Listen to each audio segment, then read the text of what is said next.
धीमा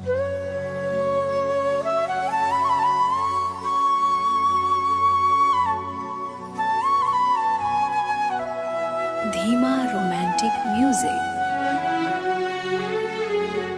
तोहरा आँखिया में ये जान, तोहरा आँखिया में ये जान, हमारा दुनिया बसल, हमारा दुनिया बसल बा।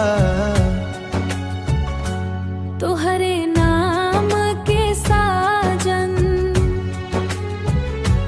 तोहरे नाम के साजन, दिलवा हर दम धड़कत बा, दिलवार भर धड़कत बा।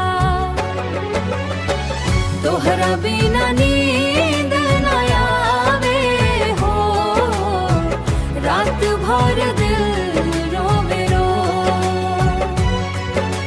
बिनवा मन ना लागे हो, सांस भी अटक जाले हो। प्यार के डोरी से बांध गईनी, अब तो साथे जिए मरे के हो। जब तू हंसेलू चांद शर्मावे, गोरी तोहर रूप चमके, दिलवा हमारा पागल हो जाला, नाम तोहर सुनते हुए धड़के। तोहरे खातिर सजनी बन के, सपना नया सजले बानी, दूर काही मत जइहा साजन, तोहरे में बसल परानी।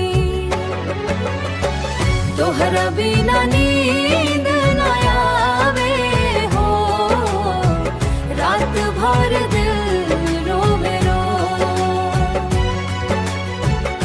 प्यार के रंग में रंगईनी अब तो बस तोहरे हो के हो।